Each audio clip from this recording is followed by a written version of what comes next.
दोस्तों, अगर आप लाइफ इंश्योरेंस का एग्ज़ाम लिखना चाहते हो और आपका लाइफ इंश्योरेंस का एग्ज़ाम आने वाला है तो ये वीडियो आपको बहुत यूज़फुल रहेगा। इस वीडियो को हमने कम्प्लीटली हिंदी में बनाया है दोस्तों, हिंदी लैंग्वेज में, ताकि आपको एग्ज़ाम क्लियर करने में बहुत आसानी होगी। दोस्तों, इस एग्ज़ाम में आपको कुल क्वेश्चंस रहेंगे 50 और आपको कुल मार्क्स रहेंगे 50। इसमें आपको 60 मिनट्स का टाइम रहता है दोस्तों। 60 मिनट्स में अगर आप 18 क्वेश्चंस को राइट मार्क करोगे मिनिमम अगर आप 18 मार्क्स भी ले लोगे तो आप एग्ज़ाम में पास हो जाओगे दोस्तों। तो चलो दोस्तों, फिर एग्ज़ाम स्टार्ट करते हैं। प्रश्न नंबर 1, लोक शिकायत निवारण नियम 1998 ने डैश की प्रणाली बनाई। इसका सही आंसर है दोस्तों ऑप्शन सी, बीमा लोकपाल। प्रश्न नंबर 2, अमर एक बीमा कंपनी बीमा राशि पर एक ग्रहणाधिकारी के साथ किसी जोखिम को स्वीकार करती है, तो इसका क्या अर्थ होता है? इसका सही आंसर है दोस्तों ऑप्शन ए। ग्रहणाधिकार का अर्थ है कि अगर एक निर्दिष्ट अवधि के भीतर किसी निर्दिष्ट कारण से जीवन बीमा धारक की मृत्यु हो जाती है तो मृत्यु लाभ के केवल एक हासिल राशि देय हो सकती है। प्रश्न नंबर 3, बीमा अधिनियम की धारा 45 बीमा कंपनी द्वारा दावे को अस्वीकार किए जाने से पॉलिसी धारक की रक्षा करता है, बशर्ते कि पॉलिसी ने डैश का अवधि पूरा कर लिया है। सबसे उचित विकल्प चुनिए। इसका सही आंसर है दोस्तों ऑप्शन बी, 3 वर्ष। क्वेश्चन नंबर 4, बीमाकर्ता और बीमाधारक के बीच के अनुबंध का प्रमाण दीजिए। इसका राइट आंसर है दोस्तों ऑप्शन डी, पॉलिसी दस्तावेज। प्रश्न नंबर 5, अगर बीमा कंपनी ऐसे आवेदक को स्वीकार करती है जो सामान्य से अधिक जोखिम पर है अथवा बीमा योग्य नहीं है, लेकिन उनकी वास्तविक स्थिति अथवा परिस्थिति के बारे में जानकारी को छुपाती है अथवा गलत जानकारी प्रस्तुत करती है ताकि उनका बीमा किया जा सके, तो इसे डैश के रूप में जाना जाएगा। सबसे उचित विकल्प चुनिए। इसका सही जवाब है दोस्तों ऑप्शन सी, जोखिम अंकन की चूक। प्रश्न नंबर 6, भारतीय बीमा विनियामक तथा विकास प्राधिकरण IRDAI ने अपने विनियमों में एक ग्राहक अनुकूल प्रावधान सम्मिलित किया है जिसे मृत्यु अभिमुख प्रीलुक अवधि कहते हैं।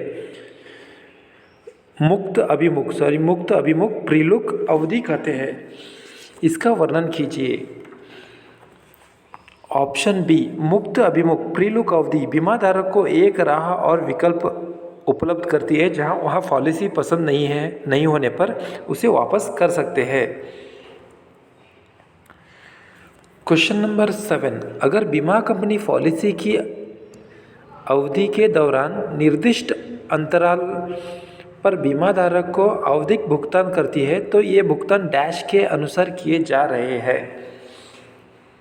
राइट आंसर है दोस्तों ऑप्शन सी, अतिरिक्त तथा ऐच्छिक लाभ, राइडर्स लाभ भी बोलते हैं दोस्तों इसको।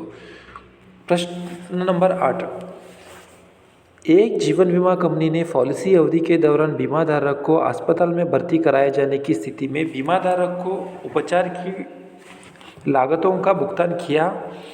यह डैश का एक उदाहरण है। ऑप्शन नंबर सी इसका सही आंसर है दोस्तों, अतिरिक्त तथा ऐच्छिक लाभ राइडर। क्वेश्चन नंबर 9, लोकपाल के कार्य निम्नलिखित में से क्या है? 1, उपभोक्ता की शिकायतों का निवारण। 2, उपभोक्ता के हितों का संरक्षण। 3, पॉलिसी धारकों के शिकायतों का निवारण। इसका सही आंसर है दोस्तों ऑप्शन सी, केवल 3, पॉलिसी धारकों के शिकायतों का निवारण। प्रश्न नंबर 10, बीमा कंपनियों द्वारा इस्तेमाल किए जाने वाले औपचारिक कानूनी दस्तावेज की पहचान कीजिए जो उत्पाद के बारे में जानकारी प्रदान करता है। सबसे उचित विकल्प चुनिए। इसका सही आंसर है दोस्तों ऑप्शन डी, विवरणिका। प्रश्न नंबर 11, कारणों पर आवंटन अथवा स्थानांतरण के बारे में लिखित रूप में पॉलिसी धारक को बताया जाएगा जो इस बात के अधीन है कि ऐसे निर्णय को डैश के समक्ष याचिका के माध्यम से चुनौती दी जा रही है। इसका सही आंसर है दोस्तों ऑप्शन ए, शिकायत निवारण प्राधिकरण। प्रश्न नंबर 12, निम्नलिखित कथनों में कौन सा एक जोखिम अंकन की अंकीय दर्जनक विधि के संबंध में असत्य है? इसका सही आंसर है दोस्तों ऑप्शन बी। इस विधि में जोखिम अंकन कर्ता किसी भी सकारात्मक अथवा अनुकूल कारकों के लिए सकारात्मक दरांकन देते हैं। प्रश्न नंबर 13, पॉलिसी ऋणों के पक्ष में एक मान्य तर्क दीजिए। ऑप्शन नंबर सी इसका सही आंसर है दोस्तों, ऋण चुकाने का कोई कानूनी दायित्व नहीं होता है। क्वेश्चन नंबर 14 का अर्थ है कि अगर एक निर्दिष्ट अवधि के भीतर किसी एक निर्दिष्ट कारण से जीवन बीमा धारक की मृत्यु हो जाती है तो मृत्यु लाभ की केवल एक हासिल राशि देय हो सकती है। इसका सही आंसर है दोस्तों ऑप्शन बी, ग्रहणाधिकार। प्रश्न नंबर 15, सुश्री स्मिता ने एक आरक्षित निधि कोष बनाया हुआ है जिसका उपयोग किसी वजह से मकान के क्षतिग्रस्त हो जाने की स्थिति में मरम्मतों के लिए किया जाएगा। यह अपनाई गई जोखिम प्रबंधन तकनीक की पहचान कीजिए। इसका सही आंसर है दोस्तों ऑप्शन ए, जोखिम वित्त पोषण। प्रश्न नंबर 16, डैश का अर्थ है कि अगर एक निर्दिष्ट अवधि के भीतर किसी एक निर्दिष्ट कारण से जीवन बीमा धारक की मृत्यु हो जाती है तो मृत्यु लाभ की केवल एक हासिल राशि देय हो सकती है। इसका सही आंसर है दोस्तों ऑप्शन बी, ग्रहणाधिकार। प्रश्न नंबर 17, उस विशेषता को चुनिए जिसे जीवन बीमा पॉलिसियों से जोड़ा जा सकता है। ऑप्शन सी, अमूर्तता। इसका सही आंसर है दोस्तों। प्रश्न नंबर 18, निम्नलिखित कथनों में से कौन सा एक जोखिम वर्गीकरण के अंतर्गत और मानक जीवनों के संबंध में सही है? सबसे उचित विकल्प चुनिए। इसका सही आंसर है दोस्तों ऑप्शन सी, अवमानक जीवन में ऐसे व्यक्ति शामिल होते हैं जिनकी अनुमानित सत्यता औसत अथवा मानक जीवनों की तुलना में अधिक है लेकिन ये अभी भी बीमा योग्य माने जाते हैं। प्रश्न नंबर 19, एक मांग है कि बीमा कंपनी को अनुबंध में निर्दिष्ट के वादे को पूरा करना चाहिए। इसका सही आंसर है दोस्तों ऑप्शन ए, दावा। प्रश्न नंबर 20, परंपरागत जीवन बीमा उत्पादों की एक सीमा बताइए। इसका सही आंसर है दोस्तों ऑप्शन डी, आय की दर निर्धारित करना आसान नहीं है। क्वेश्चन नंबर 21, भारतीय जीव विनियामक तथा विकास प्राधिकरण IRDAI ने अपने विनियमों में एक ग्राहक अनुकूल प्रावधान सम्मिलित किया है जिसे मुक्त अभिमुख प्रीलुक अवधि कहते हैं। इसका वर्णन कीजिए। इसका सही आंसर दोस्तों ऑप्शन बी, मुक्त अभिमुख प्रीलुक अवधि बीमा धारक को एक राह या विकल्प उपलब्ध करती है जहां वो पॉलिसी पसंद नहीं होने पर उसे वापस कर सकते हैं। क्वेश्चन नंबर 22, समनुदेशन के प्रयोजन का वर्णन कीजिए। इसका सही आंसर है दोस्तों ऑप्शन बी, बीमा धारक की मृत्यु की स्थिति में पॉलिसी की धनराशि प्राप्त करने के लिए एक व्यक्ति नियुक्त करना। क्वेश्चन नंबर 23, एक प्रमुख व्यक्ति कीमन बीमा के अंतर्गत क्या कर संबंधी आचरण प्रदान किए जाते हैं? इसका सही आंसर है दोस्तों ऑप्शन बी, प्रीमियम को व्यावसायिक खर्चे के रूप में देखा जाता है और ये कर मुक्त होते हैं। प्रश्न नंबर 24, नामांकन के प्रयोजन का वर्णन कीजिए। ऑप्शन बी इसका सही आंसर है दोस्तों। बीमा धारक की मृत्यु की स्थिति में पॉलिसी की धनराशि प्राप्त करने के लिए एक व्यक्ति नियुक्त करना। प्रश्न नंबर 25, सामान्य कानून के तहत किसी अनुबंध को खारिज करने के लिए एक कारण का चयन कीजिए। इसका सही आंसर है दोस्तों ऑप्शन सी, असत्य कथन। क्वेश्चन नंबर 26, निम्नलिखित में से कौन सा अधिनियम भारत के उपभोक्ताओं के विवादों के निपटान के लिए उपभोक्ता परिषद और अन्य प्राधिकारों के गठन के लिए प्रावधान करता है? इसका सही आंसर है दोस्तों ऑप्शन डी, उपभोक्ता संरक्षण अधिनियम 2002। क्वेश्चन नंबर 27, श्री निमेश ने एक 20 वर्षीय यूनिट सहबद्ध बीमा योजना यूनिट लिंक्ड इंश्योरेंस प्लान खरीदी थी। अगर पॉलिसी अवधि के भीतर श्री निमेश की मृत्यु हो जाती है, निम्नलिखित में से क्या भुगतान किया जाएगा? इसका सही आंसर है दोस्तों ऑप्शन डी, बीमा राशि अथवा निधि कोष मूल्य में से अधिक कौन सा है वो दिया जाएगा। क्वेश्चन नंबर 28, निम्नलिखित विकल्पों में से एक गैर भौतिक संपत्ति को पहचानिए। इसका सही आंसर है दोस्तों ऑप्शन सी, साख। प्रश्न नंबर 29, बीमा कंपनी के बीमा अभिकर्ता के रूप में नियुक्ति की मांग वाले आवेदक प्रपत्र डैश में बीमा कंपनी के डैश के पास एक आवेदन प्रस्तुत करेंगे। इसका सही आंसर है दोस्तों ऑप्शन ए, ये नियमित अधिकारी। प्रश्न नंबर 30, बंधक सूचना बीमा डैश का एक उदाहरण है। इसका सही आंसर है दोस्तों ऑप्शन ए, घटता अवधि बीमा। प्रश्न नंबर 31, पॉलिसी की उन विशेषताओं का नाम बताइए जिन पर बीमाकर्ता द्वारा प्रीमियम पर छूट दी जा सकती है। इसका सही आंसर है दोस्तों ऑप्शन सी, बीमा राशि और प्रीमियमों की विधि।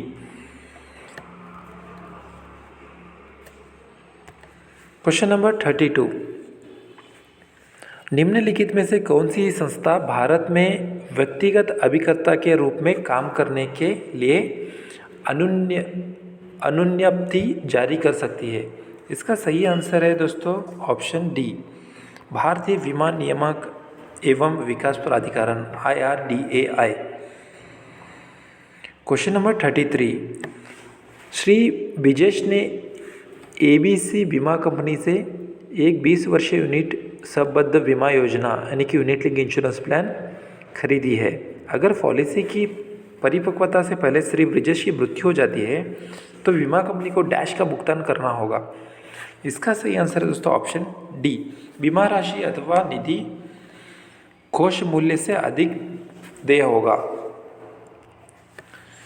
प्रश्न नंबर 34, निम्नलिखित में से कौन ग्राहक आजीवन मूल्य की दिशा में एक योगदान कारक नहीं है?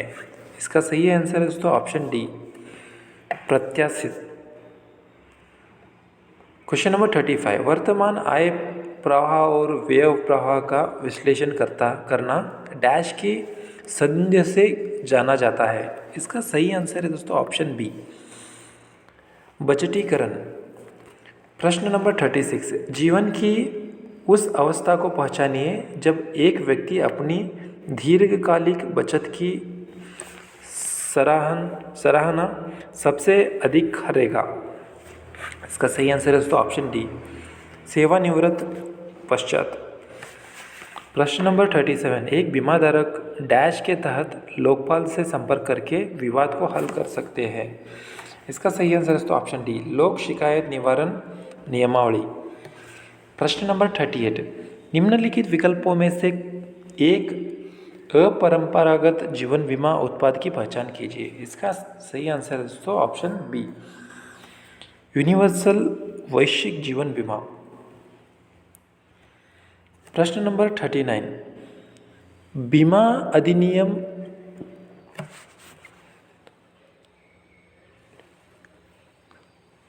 के तहत बीमा पॉलिसी लेने के लिए प्रलोभन के रूप में छूट का उपयोग करने पर रोक लगाई है।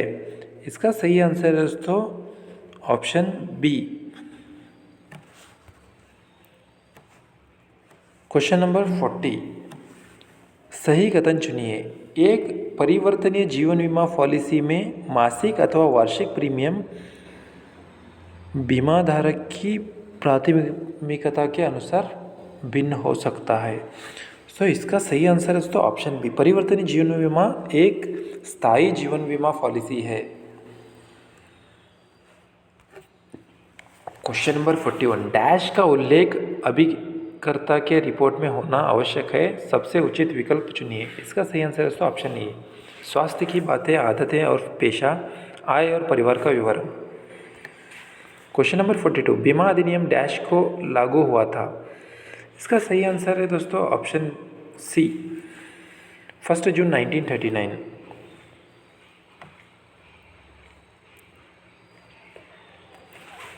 क्वेश्चन नंबर 43, बीमा कंपनियों के लिए पूंजीगत पर्याप्तता न्याय रखने के प्रयोजनों को समझाइए। इसका सही आंसर है दोस्तों ऑप्शन सी, वर्तमान और भविष्य की आवश्यकताओं को पूरा करने के लिए पर्याप्त संचित बनाया रखना। क्वेश्चन नंबर 44, श्री कपिल ने 25 वर्षों की अवधि के लिए रुपये 50 लाख का बीमा संरक्षण लिया था। पॉलिसी अवधि के दौरान एक वाहन दुर्घटना में श्री कपिल की मृत्यु हो जाती है और बीमा कंपनी उनके नामित को बीमा राशि के साथ साथ संचित अधिलाभांश बोनस का भुगतान करती है। बीमा कंपनी ने किस प्रकार के दावे का भुगतान किया है? इसका सही आंसर है दोस्तों ऑप्शन बी, मृत्यु दावा। क्वेश्चन नंबर 45, एक ऐसे उत्पाद को पहचानिए जो लेन देन संबंधी उत्पादों के तहत वर्गीकृत किया जा सकता है। इसका सही आंसर है दोस्तों ऑप्शन ए, बैंक जमा राशियाँ। क्वेश्चन नंबर 46, कॉन्ट्रैक्ट ऑफ अडेशन को सारांशित कीजिए। इसका सही आंसर है दोस्तों ऑप्शन बी, यह अनुबंध एक पक्ष द्वारा तैयार किए जाते हैं और दूसरा पक्ष केवल इसे स्वीकार अथवा अस्वीकार कर सकता है। क्वेश्चन नंबर 47, उस विशेषता की पहचान कीजिए जिसे एक चिकित्सा परीक्षक के रिपोर्ट में देखा जाएगा। सही आंसर है दोस्तों इसका ऑप्शन बी, ऊंचाई, वजन और रक्तचाप। क्वेश्चन नंबर 48, अगर कोई ग्राहक जिला मंच द्वारा दिए जाए किसी आदेश से असंतुष्ट है तो वह ऐसे आदेश के विरुद्ध कहाँ अपील कर सकते हैं? इसका सही आंसर है दोस्तों ऑप्शन ए, राज्य आयोग। क्वेश्चन नंबर 49, मूलतः मानव जीवन मूल्य की अवधारणा का प्रस्ताव किसने किया था? इसका सही आंसर है दोस्तों ऑप्शन डी, अर्थशास्त्री एडम स्मिथ। क्वेश्चन नंबर 50, सुश्री अनीता को उस मुद्दे अथवा समय के बारे में बताइए जब संपत्ति बीमा के मामले में बीमा योग्य हित मौजूद होना चाहिए। इसका सही आंसर है दोस्तों ऑप्शन सी, पॉलिसी लेने के समय और दावा करने के समय।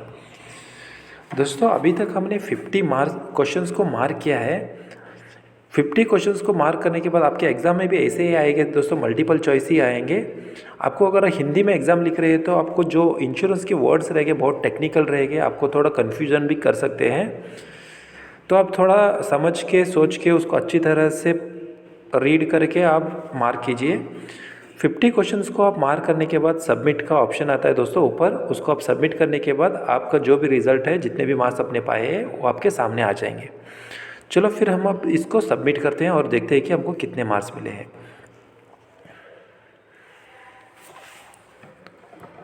दोस्तों यहाँ पे हमने कुल मार्क्स लिए हैं दोस्तों 47। हमारे 3 क्वेश्चन इसमें गलत हो चुके हैं। 50 को हमने अटेंड किया है, 50 में से 47 हमने मार्क किया है और सही मार्क किया है, और गलत हमने 3 किया है। चलो देखते हैं कि कौन से क्वेश्चन हमने गलत किया है। दोस्तों फर्स्ट क्वेश्चन तो हमारा सही था, सेकंड भी सही किया हमने,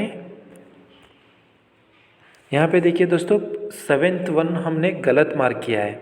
अगर बीमा कंपनी पॉलिसी की अवधि के दौरान निर्दिष्ट अंतरालों पर बीमा धारक को आवधिक भुगतान करती है तो ये भुगतान डैश के अनुसार किए जा रहे हैं। इसका सही आंसर था दोस्तों उत्तरजीविता लाभ का भुगतान। हमने इसको मार्क किया था अतिरिक्त तथा ऐच्छिक लाभ। सो यहाँ पे एक क्वेश्चन हमारा गलत हो चुका था। नेक्स्ट हम देखते हैं दोस्तों,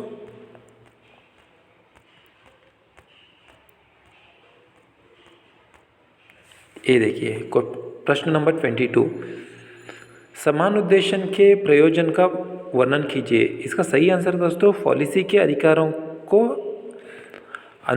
अंतरित करना। हमने इसको ऑप्शन बी मार्क किया था, तो ये भी एक हमारा मार्क्स गलत हो चुका था।